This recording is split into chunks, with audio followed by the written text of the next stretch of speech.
Buenas tardes. Vamos a dar inicio a la segunda videoconferencia del día de hoy. El día de hoy vamos a estar compartiendo el módulo 2. Cualquier duda o consulta pueden hacerla al final.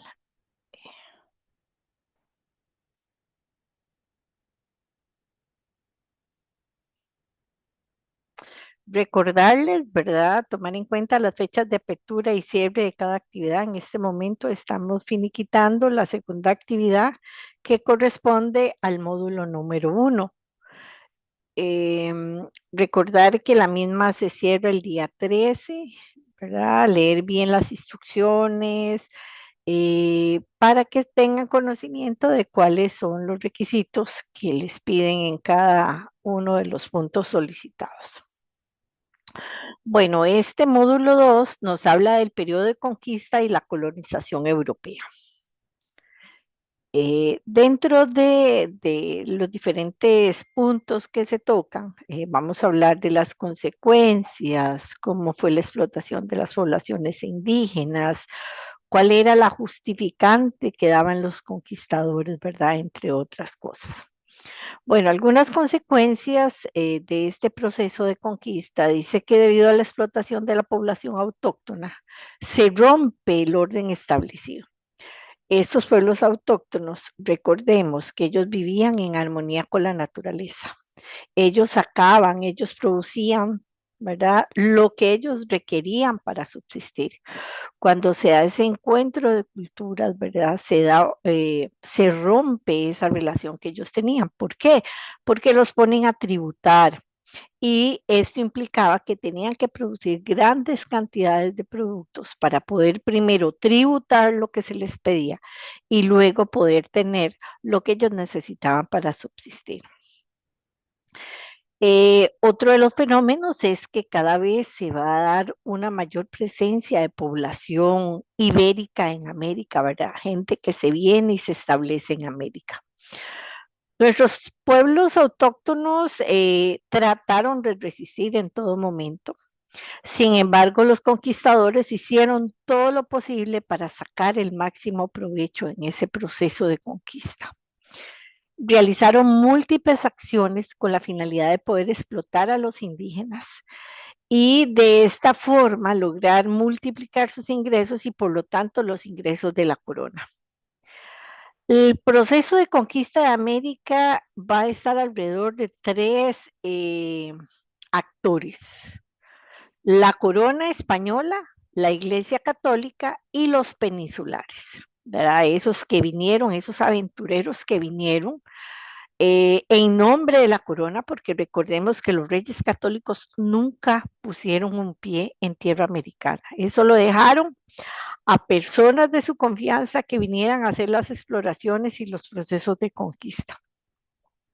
Se va a dar una alianza entre la iglesia y la corona, donde la iglesia iba a proveer la sanción moral que elevaba una expedición de pillaje a una categoría de cruzada. Entonces, ahí más adelante incluso vamos a ver el término de la famosa guerra justa o justa guerra, que decía que todo el proceso de conquista estaba justificado con el proceso de evangelización de los pueblos autóctonos. Un momentito.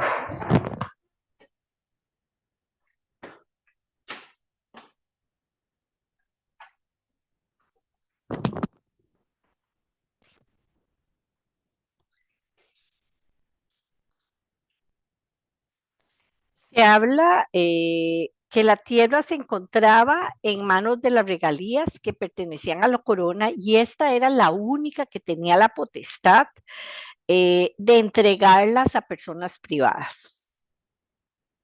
Entonces, básicamente, las tierras no eran por gracia, sino por un favor real. Era la corona la que asignaba las tierras. El rey, por lo tanto, disponía del repartimiento y la distribución de las tierras conquistadas e incluso de tierras por conquistar. Eh, Y una de las estrategias que utilizó la corona fue el sometimiento de los pueblos autóctonos, con la finalidad de poder lograr mano de obra esclava, ¿verdad? Porque realmente ellos van a establecer, dependiendo del lugar donde se desarrolle, la, la mita o la encomienda, que al final son figuras muy similares. Lo que va a variar es el tipo de producción. Una se enfoca más que toda la minería y a otra a varios tipos de explotación de productos. Pero lo que hacían era que a un encomendero, a una persona, a un peninsular o a la misma iglesia, se le asignaba un grupo determinado de indígenas que tenían que trabajarle o le tenían que tributar. Entonces, y a cambio, por ejemplo, en el caso de la iglesia, esa se comprometía a evangelizarlos o volverlos al cristianismo. La imposición de los vencedores fue un enfrentamiento en desigualdad de condiciones con la finalidad de poder convertir a los pueblos autóctonos en vasallos, en sirvientes, bajo una autoridad absoluta. Y sobre todo de un rey que era extranjero, ajeno y que nunca conocieron.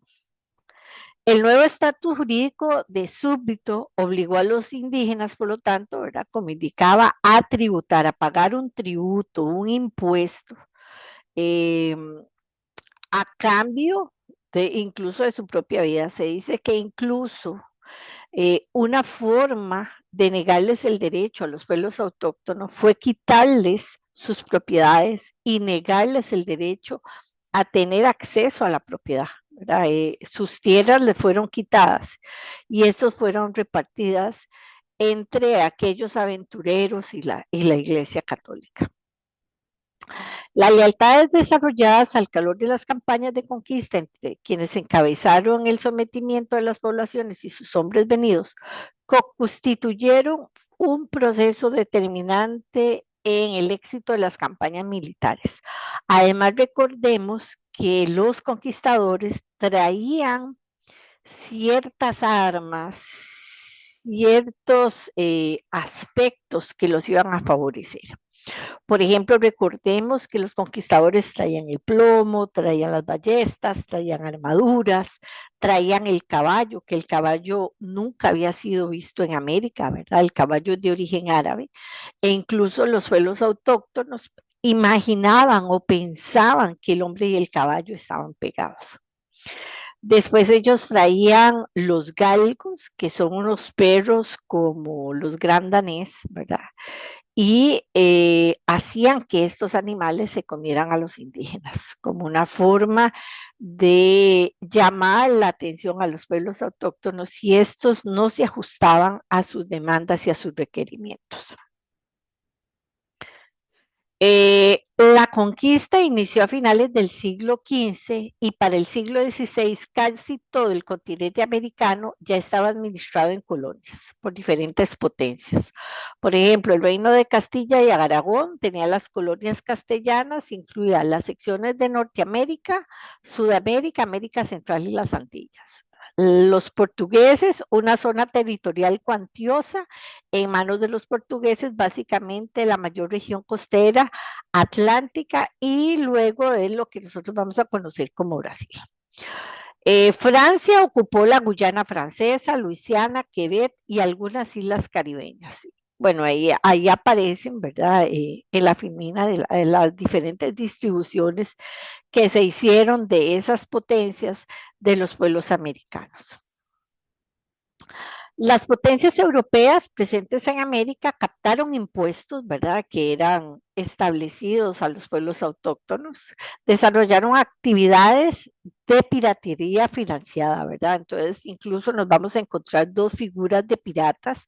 Por un lado, los piratas, que eran los que trabajaban por su propia cuenta y que robaban las mercancías que se trasegaban entre las potencias, en nuestro caso, entre España y América y los corsarios, que eran igual piratas, pero que estaban al servicio de alguna potencia e igual robaban las mercancías, ¿verdad? Que se trasegaban o que transitaban entre el viejo continente y América. La penetración española fue muy rápida a pesar de que enfrentó resistencia por parte de las poblaciones autóctonas debido a los abusos. Además, el interés por el pago de tributos, la fundación de ciudades que permitió al conquistador transformarse jurídicamente en poblador, ¿verdad? Y muchas de estas poblaciones fueron ubicadas en lugares donde antes estaban ubicados pueblos autóctonos, que recordemos que ya ellos habían ubicado sus poblaciones cerca de fuentes de abastecimiento de agua y esto fue aprovechado por los conquistadores. Imponieron sus estructuras en los espacios de pueblos de indígenas, ¿verdad? En cuanto a la justa guerra, que era lo que hablaba a un inicio, dice que fue utilizada por los teólogos, por los religiosos y algunos juristas de la corona española para justificar y legitimar el derecho a conquistar y adoctrinar a los pueblos autóctonos. O sea, que había una justa guerra porque tenían que evangelizar a estos pueblos autóctonos. En ese proceso van a jugar un papel fundamental las órdenes religiosas que van a venir a América. Dentro de algunas de esas órdenes estaban San Francisco, Santo Domingo, La Merced, las cuales van a realizar diversas misiones y disputarse tanto las labores religiosas como la acumulación tanto de territorios como de bienes. Algunos factores que explican el éxito de los europeos. Bueno, la dominación militar con armas como el arcabuz, ¿verdad? Que es ese tipo de rifle que está en el margen inferior de la filmina. La imposición tributaria que tuvieron las clases poderosas sobre los mismos grupos culturales autóctonos. Las enfermedades, ¿verdad? Los conquistadores trajeron enfermedades como la gripe, a la cual los pueblos autóctonos no tenían anticuerpos, ¿verdad? Entonces, ya nosotros lo vimos, ¿verdad? Con la pandemia, que las enfermedades son un frente de choque. Ellos estaban llegando a Limón y ya las enfermedades iban por medio territorio, ¿verdad? Porque fácilmente se movilizan las enfermedades y la imposibilidad de crear un frente común de los indígenas por antecedentes de enemistad. Recordemos que los pueblos autóctonos estaban estructurados en cacicazgos, en grupos, ¿verdad? Y había muchas rencillas y esas mismas rencillas, ¿verdad? Tampoco permitieron una unión que pudieran socavar a esos conquistadores que llegaron. De todas formas, fuera en ese momento o después, siempre se iba a dar un proceso de conquista. En cuanto a la resistencia indígena, nunca tuvieron una actitud pasiva, desarrollaron diferentes formas de oponerse, obteniendo provecho de las disputas. La acción no era aislada, sino que era una respuesta defensiva y ofensiva. Las mujeres en ese proceso también jugaron un papel muy importante. Hubo resistencia pasiva, por ejemplo, como la huida a zonas altas donde se llevaban los cultivos o quemaban las cosechas, ¿verdad? Entonces, otros actuaron mientras tanto en una fingida adaptación, pero lo que hicieron fue, bueno, aceptar lo que les impusieron, pero solapadamente mezclaron sus culturas, sus tradiciones y lograron un sincretismo, ¿verdad? E incluso, bueno, que hoy en día algunas costumbres, algunos alimentos datan de este periodo. En cuanto al régimen colonial, la organización política administrativa dice que fue liderada por el rey, pero la dirección política se hacía por medio de representaciones, fuera a través de virreinatos, capitanías generales, gobernadores, ¿verdad? Que estos títulos nobiliarios eran dados por el rey a aquellos que venían a aventurarse a estas tierras. Además, se establecen diferentes mandos dentro de las colonias a fin de garantizar el acceso a la producción que generaban esos territorios. En ese contexto van a surgir una serie de instituciones tanto en América como en Europa. Por ejemplo, en Europa se crea el Consejo Real Superior de Indias Occidentales, que era la máxima institución del gobierno colonial que aconsejaba al rey, ¿verdad? Como el mismo nombre le dice, el Consejo Real. Y lo aconsejaba en relación con las decisiones que tenía que tomar con las tierras de ultramar. Luego estaba la Casa de Contratación de Sevilla, que cumplía funciones económicas y regía todo lo comercial, controlaba todo el comercio que se daba entre Europa y las tierras de ultramar o América. Controlaba todo lo que eran mercancías, viajeros, etcétera.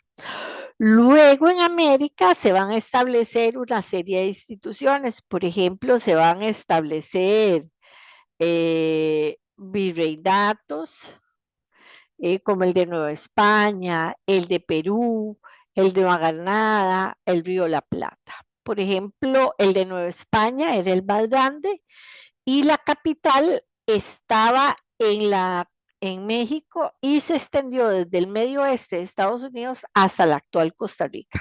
Luego estos virreinatos se van a dividir en capitanías que, por ejemplo, nosotros vamos a formar parte de la Capitanía General de Guatemala. También estaba la Real Audiencia, que era un tipo de tribunal de justicia que estaba en los virreinatos y tuvo potestades tanto a nivel administrativo como gubernamental. En el caso del cabildo fue la expresión local, ¿verdad? El cabildo va a ser el primer cimiento de lo que hoy nosotros conocemos como municipalidades. Se encargaba de la administración de los territorios y en un inicio era una expresión local con un tipo de consejo local, ¿verdad? Bueno, y con el tiempo llegó a concretarse con lo que hoy nosotros conocemos como municipalidades. Luego también teníamos el Real Patronato Indiano, que llevaba la relación entre el Papa y la corona española, dándole a la corona el reconocimiento papal. Era una forma de estrategia. Luego está la Iglesia Católica, que a través de los clérigos seculares y regulares van a contribuir en ese proceso de conquista, ¿verdad? Siempre, por supuesto, obteniendo beneficios en cuanto a tierras, a la entrega de mano de obra, ¿verdad? Y recordemos que va a ser una época donde lo religioso va a tomar un papel muy importante, ¿verdad? Entonces, por ejemplo, la gente cuando hacía testamentos durante el periodo de la colonia, era común que le dejaran a la iglesia parte de sus bienes, ¿verdad? Porque esta era una forma de asegurarse, ¿verdad? Un lugar en el cielo. En cuanto a los impuestos, bueno, existía una gran variedad de impuestos, ¿verdad?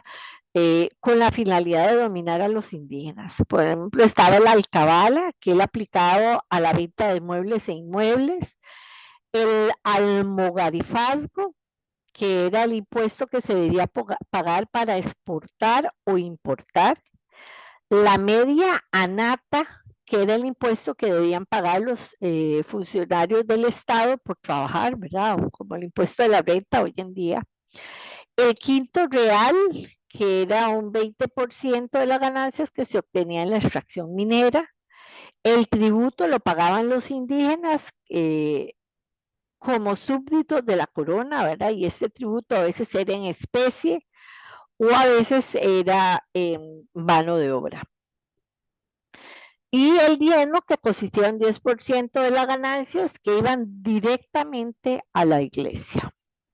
En cuanto a la organización social, imperó una desigualdad social, la marginación y el etnocentrismo, donde el color de la piel va a determinar la posición dentro de la escala social a las personas. Entonces, en el estrato más alto nos vamos a encontrar a los peninsulares, ¿verdad? Que son aquellos españoles que vinieron de España y se vinieron a asentar a América. Luego tenemos los criollos, que aunque son hijos de padres españoles, ¿verdad? Que vinieron de España, solo el hecho de haber nacido en América, son ciudadanos de segunda clase y no tuvieron acceso al poder político. Incluso el descontento de este grupo, que muy probablemente decía, ¿cómo vamos a ser de segunda clase si nuestros papás son españoles, ¿verdad? Ese descontento, esa limitación al poder, va a ser una de las causas de los procesos de independencia. ¿Verdad? A, a, aunado a una serie de aspectos que se dan a nivel interno de las colonias como a nivel mundial. Luego están los mestizos que surgieron como un grupo étnico derivado de la mezcla de europeos con la población autóctona. En un inicio, muchos productos de violaciones de que fueron objeto las mujeres, y luego con la llegada de más migrantes, ¿verdad? Y el desarrollo de ciertas actividades donde los indígenas trabajaban, se da una mezcla. A los indígenas refiere básicamente a la población autóctona de América y que fueron ampliamente explotados. Mientras que los mulatos, zambos, negros fueron traídos a América en condición de esclavo. Incluso se habla de la famosa ley del vientre, que hablaba que hijo de esclava era esclavo, ¿verdad? Incluso se decía que la mujer debía parir todos los años, ¿verdad? Porque él se veía a la negra como una maquinita de hacer esclavos. En cuanto a la organización económica, bueno, ya hemos enumerado algunos aspectos. Se da una explotación que se va a basar básicamente en la encomienda y la mita, que son semejantes en la apropiación sobreexplotada de la población americana, lo a cambio de una evangelización. La encomienda fue un modelo de explotación de la mano de obra autóctona en situaciones precarias, ¿verdad? Esas explotaciones de que fueron objeto las poblaciones autóctonas son una de las causas por las cuales la población desciende, ¿verdad? Y esta consistió en el reparto de indígenas entre los colonos españoles a los cuales le tenía que servir por 2 generaciones. A cambio, eran adoctrinados.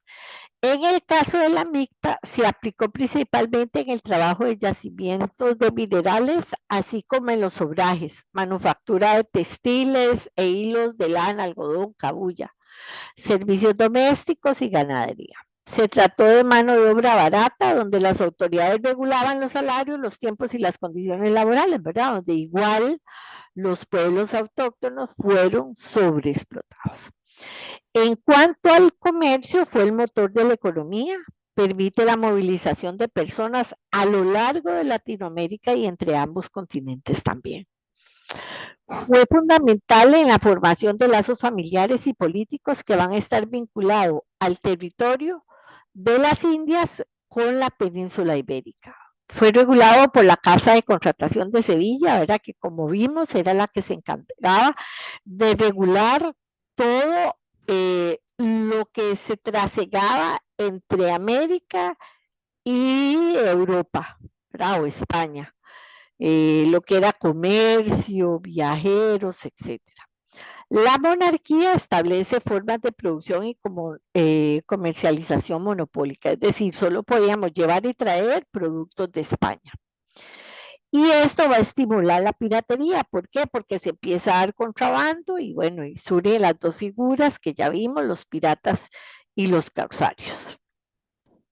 En cuanto a la mano de obra, dice que la explotación de la fuerza de trabajo de los amerindios fue un elemento inherente en la concepción imperial de los españoles, la cual se va a caracterizar por un abuso desmedido, una explotación y misericordia, ¿verdad? Que incluso se habla del famoso desgane vital, que refiere a que las poblaciones autóctonas sufrían tanto, eran tan explotadas que ellos no querían traer hijos para que vinieran a sufrir lo que ellos estaban viviendo. Entonces, eso generó que descendiera la tasa de mortalidad, de natalidad.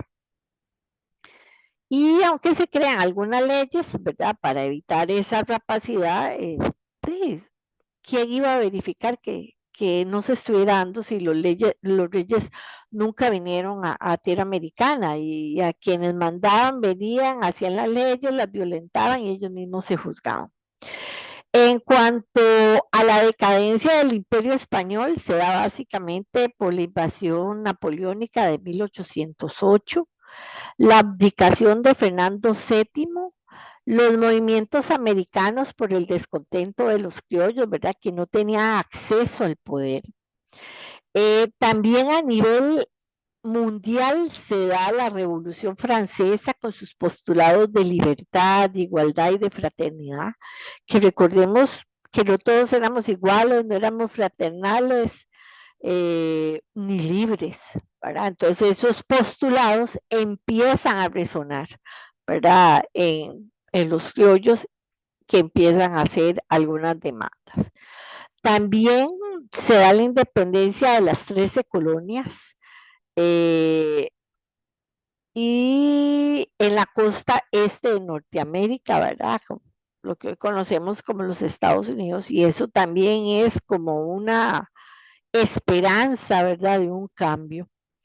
Este proceso se va a concretar a inicios del siglo XIX, en 1821, donde distintas colonias, particularmente en 1821, para el Virreinato de Nueva España y su Capitanía General de Guatemala, se va a firmar el proceso de independencia en la ciudad de Guatemala, un 15 de septiembre. Luego esta noticia es trasladada a las diferentes provincias que conformaban la Capitanía General de Guatemala, y cada uno de los estados va a reafirmar esa independencia que, por ejemplo, en el caso de Costa Rica, nosotros reafirmamos nuestra independencia del Imperio Español un 29 de octubre de 1821, que realmente, digamos, para nosotros ese debería ser, ¿verdad? De mi óptica, el día de nuestra independencia, porque fue el día que nosotros efectivamente ratificamos. ¿Por qué? Porque cuando llega la noticia de la independencia, y hubieron diferentes posiciones, algunos que querían seguir perteneciendo al Imperio Español, otros que nos uniéramos al Imperio de Iturbide. Se dice que incluso durante un día estuvimos o formamos parte de la Gran Colombia, ¿verdad? Pero otros que sí querían que fuéramos independientes, y este bando fue el que ganó, ¿verdad? Y así fue ratificado el 29 de octubre de 1821. Esto sería el tema de hoy, no sé si hay alguna duda. Y bueno, ahí yo en el chat les puse, si alguien requiere el material, solo me escribe a evargas con doble S al final, @unet.ac.cr. No sé si tienen alguna duda, voy a revisar aquí en el chat. Bueno, no veo dudas. Em, Agradecerles por habernos acompañado el día de hoy, y nos estaríamos viendo dentro de 2 semanas, viendo el módulo 3. Muchas gracias.